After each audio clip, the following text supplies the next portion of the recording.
for energy independence, but not the kind of energy independence that some would have you to believe.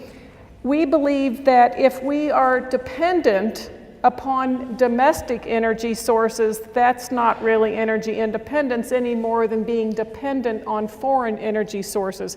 That's not the solution. And as Dr. Kingsolver just put it quite eloquently, you know, trading out this credit card for that credit card, that's not going to solve anything. So we believe that we must focus on sustainability, not squandering our natural capital, our fiscal capital, our social capital. We've got to come up with a way, and it does not include fracking. It doesn't include taking our mountains and reducing them into rubble pushed into the holler. It doesn't amount to going out and drilling for more oil. And it doesn't amount to creating radioactive waste that we're going to burden the next several generations. None of these things are really going to solve our problem, and I'm not going to bring up graphs on how much, for example, if we start drilling in the Arctic wilderness, how much of our current fuel needs we would meet. It's minuscule. That's all we really need to say right now. The energy independence that we advocate comes in two forms. It is energy efficiency, or E2, and renewable energy. Those are the ways we can have true energy independence. And I'm not meaning just at a national level. I'm meaning at the household level, the convent level, the business level. When each of us can meet our energy needs without being dependent upon this crisis that we've gotten ourselves into, that's energy independence. So I'm going into this detail because I think that a lot of times people argue, well, we can't be energy independent. We must be energy independent. We just have to redefine the phrase, redefine it until maybe we could get the right definition out there. I want to emphasize that even when we talk about energy efficiency and renewable energy, there is no silver bullet still, but we do have silver buckshot. And if you add up each of them, we can overcome this problem, and we've got to remember that. We're not going to do much with wind power in this state. There are a few areas that have enough potential for wind power, mainly over in the eastern part and upper elevations of Appalachia. We're not going to be successful with wind here in Louisville, especially down in this valley. But hydroelectric power, we have lots of untapped potential for hydroelectric power that they're not going to have in other places that don't have much water. So think in terms of buckshot and think in terms of maximizing the value of what works for us in our communities. In order to get there, in order to maximize energy efficiency and renewable energy, we need to change our light bulbs, but also our public policy. And yet, as you well know, the people who make our laws are so beholden to the money, the campaign money of the fossil fuel industry, they're not listening. And that's kind of a scary phenomenon. A lot of us wrestle with it. So I want to first give you cause for hope on why this is not an intractable problem. Because as you might guess, I often get asked, is there any hope? How are we going to get ourselves out of this mess? Well, having done some environmental history work and also sort of pondering, is this too late myself, I tried really hard earlier this year to come up with a way to explain to myself and therefore others, how is it that we're not just too late? And I had this epiphany. There was a time in this community when almost everybody burned coal for heat. And I mean locomotives, I mean department stores, I mean schools, and almost every home burned coal in Louisville. This is what our skies looked like in 1943 over top downtown Louisville. Now, unless you were about 10 years old or older then in 43, you don't remember a sky like that. The average Louisvillian in this era was inhaling 1 1/2 cups of soot per year. Our lungs would calcify around these soot particles so that we could protect ourselves from it, but then we had less wind capacity. And COPD and TB and all these other respiratory diseases were almost endemic in certain areas. We had debates about what to do about this for decades, but we kept running into an intractable problem, and that is that people turned on or started to do their heating in the late fall, sometime in October usually, but when did people go to the polls? Early November. And so politicians were afraid to enact changes restricting what fuel people could use or anything else because they were afraid that if it cost more money, people wouldn't vote for them a few weeks later when they went to the polls. And so the politicians wouldn't do anything.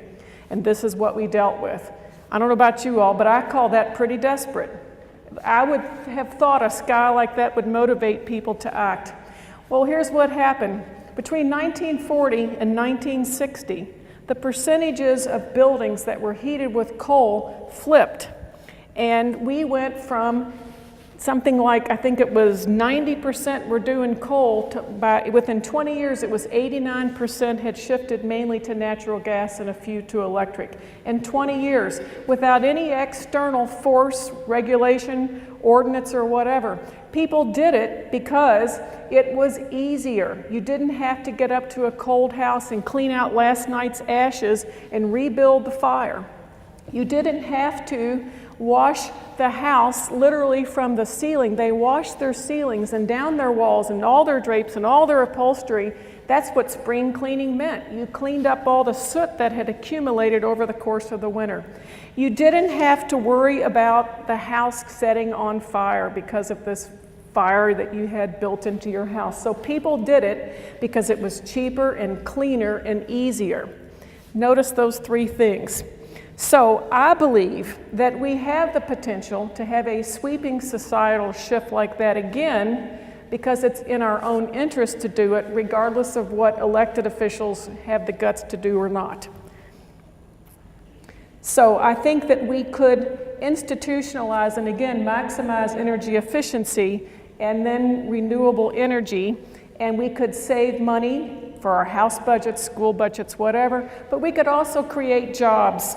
Jobs that can't be exported to China, jobs that pay decent wages, jobs that come with benefits, jobs that can be had in Louisville and Lexington and northern Kentucky, but in the rural areas too, because the rural areas need energy efficiency and renewables as well. Very transferable. And of course, I'm not paying much attention to my notes here. Okay. The reason why I think it's super, super powerful for you to do it as religious leaders, to do this change, this evolution, revolution, whatever you want to call it, is because you have the moral authority and because people listen to you and people watch you. And I can't emphasize enough, just doing the right thing, people notice and they start to imitate you. And you start to normalize this stuff, which is super important. So now, assuming you're interested in being a change agent, I want to give you 3 critical lessons from educators. The first of which is little kids will modify their behavior or learn a lesson or do whatever you want them to do because they want to please the teacher or they want to please the parents. But adults don't really care. Thank you very much. And I would currently define that as about 5th grade, where they start to be way more interested in what their peers think than what the adults think. So if you want to communicate change to adults, you have to tell them what's in it for them. And I encourage multilinguality. I encourage that you express the benefits in terms of reduced pollution or improved health. You do it in terms of saving money, and you do it in terms of making people more comfortable or employees more productive. That needs to be the mantra, because you don't always know what the person you're talking to values most. So if you speak in multilingual terms, you have a really good shot at getting them in a way that matters to them.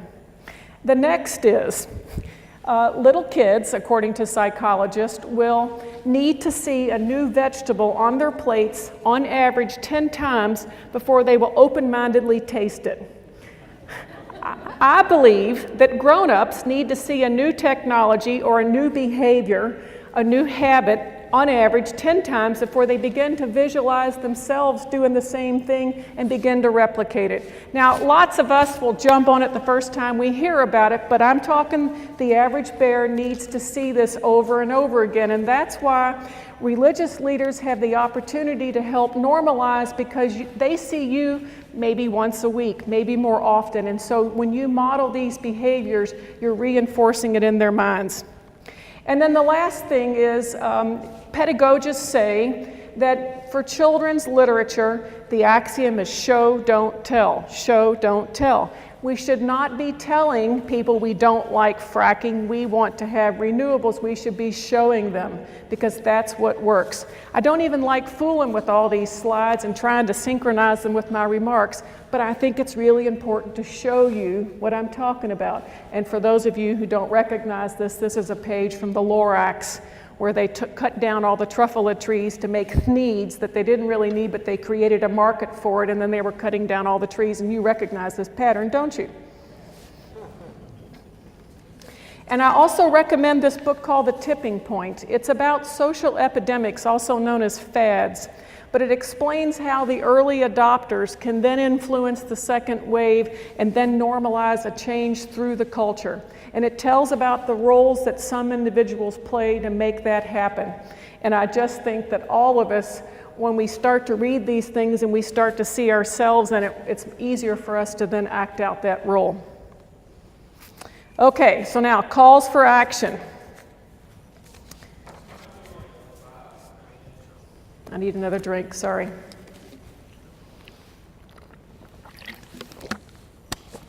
We need to persuade elected officials to help us make this revolution that we would like to make faster. And I think it's important for people to understand that elected officials are bilingual. They speak in two currencies, one of which is campaign dollars, and the other is votes. We hold we've got the corner on the market on votes if on a good day, even if we can't outspend the fossil fuel industry. So I think that we should never walk in feeling too underdog-like. We should feel like we have power, because when we feel like we have power, we're a more effective communicator. It's important, though, that when you talk to elected officials, that you not tell them you're not going to vote for them if they don't do X, Y, or Z. And the reason why is they already know that. And B, you don't want to communicate that they are dead on arrival with you. You always want to leave the door open with them, that they are going to see things the way you hope they will, that they are going to respond the way you hope that they will. And so you have to see the good in them and overlook all the irritating stuff that they do. And again, you folks are good at that. You've been trained to see the good in others, and it's important to do that. When you get out in the hall, or maybe better yet, outside the building, you can carry on with your friends about what doofuses they are, but you really have to be as respectful and humble with them as you can, without compromising the strength of your message. And I realize this is a fairly vague part of my presentation, but it's an art and it's worth practicing, because we have to keep the door open if we're going to bridge that gap.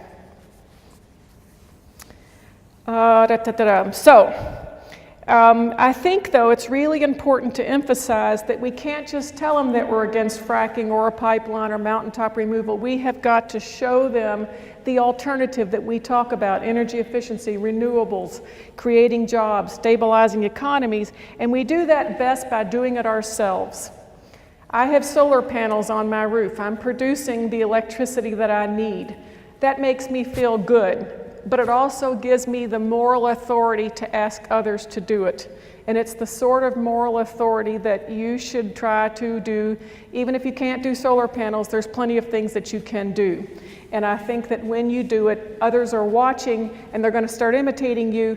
That's good, but it gives you the authority to go and speak to these people and say, well, because I have a lot of people say to me, well, do you have electricity at night? It's an invitation to explain how net metering works and how these things all shake out, so that, yeah, I have lights at night. Okay, so now, the method. You knew the engineer was going to get into the technique, right? I want to call to your attention that on the table on the far wall, I have set out 2 handouts. One is the Climate Action Network's brochure, which gives you a list of things that you can do to reduce your carbon footprint, but not just in national or whatever terms, but this is local terms. Everybody tells you to ride the bus, but we tell you how to find the routes, and everybody tells you to patronize the farmers market. We tell you where to find the days of the week and that sort of thing. This other handout is called Managing Energy Use on Religious Campuses, and it gives you in more detail what I'm about to go into about the methodology by which you can try to reduce your own carbon footprint and shift to renewables and be the world that you say you want to be. So they are both up over there. Okay, now, the next thing I have to emphasize is that when you try to change the behavior and the thinking of an organization, it's really important to get buy-in from the boss. Having done this myself, Gordon, where are you? Thank you. So when we tried to do a culture change with a large organization of hundreds of people, it was really, really very effective that I knew that when I was evangelizing this behavior amongst the masses, that the boss was standing behind me in support, and everybody else knew the boss was standing behind me in support. And so I will tell you this, that in all my times of trying to work with religious organizations on making their congregation more energy efficient, I have consistently found that the committee I'm talking to is never the real decision maker.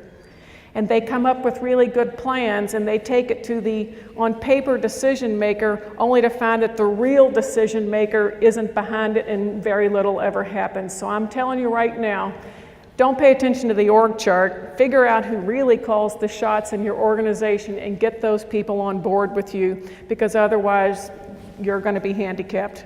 Sorry, but it's the way it is. You should convince this person that if you do these things, you will, this is supposed to be the hypothetical real decision maker, if you do these things, you've got to convince them again, it's gonna save money, it's gonna help the environment, it's gonna make people more comfortable and more productive, because you don't always know what this person values either. You're going to see this theme show up over and over again. It's important that you develop some sort of a strategy. I got ahead of myself. You've got to come up with a strategy. None of us has unlimited money. None of us has all the resources we would need to make our facilities as green as we might hope. So you have to be strategic. And I'll talk about that, and this handout talks about it too. But what I want to tell you is give you permission to be frustrated with this, because religious campuses are one of the hardest places of all to be successful on this, maybe the hardest, period.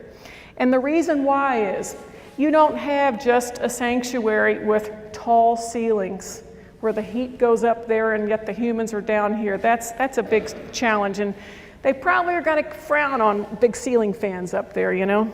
So that's one challenge. But many religious campuses also have classrooms, whether for K through 12 school or for Sunday school, but they're not used all the time. Some institutions have childcare with little kids, and some of these campuses have commercial kitchens and commercial dining rooms, providing X number of meals per day. Some of them have offices, and some of them even have 24/7 nursing care for the seniors of that group. These are really big challenges.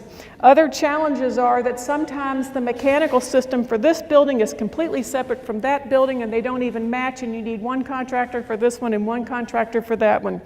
These kind of complications. And one big one is some facilities are just packed on the Sabbath, maybe Sunday morning and Wednesday evening, and then they're essentially empty the rest of the week. That's a big challenge, especially if there's a piano or an organ in that big space, because you have to keep its temperature and humidity level relatively constant to keep it in tune.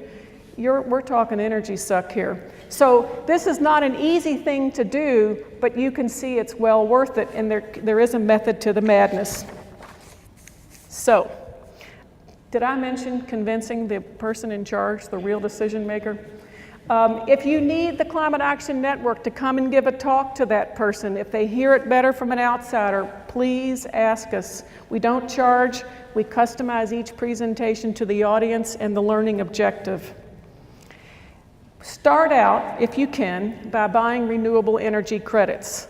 The bigger utilities in Kentucky, for a small price. Right now in Louisville, a household can sign on to renewable energy credit power, some of which comes from this power plant on the Kentucky River, for a mere $5 per month extra. That's really important because that money goes to build new certified green renewable power. But it's also super important because we do not want anybody at the Public Service Commission to hear from one of these utilities, our customers don't care about green power. We just can't have that. So please do support that. It gives you a little bit of relief to your conscience in the interim too. So again, back to that strategy. It needs to be very thoughtful and specific to your facilities and to your congregation. Start out, you might go to the Energy Star website. This sheet gives you the exact URL, but there's a lot of literature on how congregations do this stuff. So go and download those documents and find what works for you. You can, most of you, get your utilities to come in and do free energy audits. They'll be focused on lighting, but every little bit helps. It's free, it's some good recommendations. Sign up for that. Again, it's in the handout. Do energy audits of your envelope, meaning the ceiling and the walls and the foundation and the floor. Are there too many gaps in there? Are we losing too much of the conditioned space that you make? Find those spots. This is an infrared camera where the fellow is shooting it on his hand and you can see his fingers in the camera. It measures temperature and you can find the leaks very quickly that way. Auditors bring these things to your place. Have your mechanical system, your HVAC, heating, ventilation, and air conditioning contractor go through your facilities and figure out what is the least efficient, what's about to die. Go through your fleet, find out, are you buying vehicles that are too big? Are you using them inefficiently? Are you inflating the tires properly? Do you have the opportunity to deflect people's transportation to public transportation at all? You come up with a game plan of how to do all this stuff, or what you need to do really, and then you've got to figure out how much budget do you have, and then you have to figure out where am I going to spend my budget. And here are 4 tips on which to choose. Over? Okay, I'm actually, look, 1/2 page left. Go for that envelope first. We have been socialized by the marketing people to focus on R factor. I'm telling you, look for the air gaps. That's the best place to go. So if you're shortlisting, look for air gaps. The next one is visibility. At MSD, we started out doing the things that everybody could see. So there's merit to, that was the envelope shot, sorry, the light bulbs. Everybody sees light bulbs. Everybody's using a computer screen. If the lighting has been lowered to make that less glare, it's easier on their eyes, you've saved money. But when people see this stuff, they start to get more engaged because they take you seriously, they believe you. If you have equipment that's on its last leg, replace that first. Or do something like this that has a high return on investment. This is an LED retrofit lamp for an exit light that burns 24/7, 365. They're rated for a minimum of 35 years. You're going to have to leave instructions for the next generation on what to do when they finally do burn out. But they're relatively affordable and the savings is so high. Do this simple stuff that anybody can do. Then, when you start to have your savings, reinvest at least part of it back into the program and keep going. Praise the people who have done this work. Praise the people who have supported it and cooperated it. And in the end, spread the gospel to the brethren so they'll go home and replicate it. And they will. My experience is if they see it at work or school, they'll go home and do it there too. Thank you for your attention.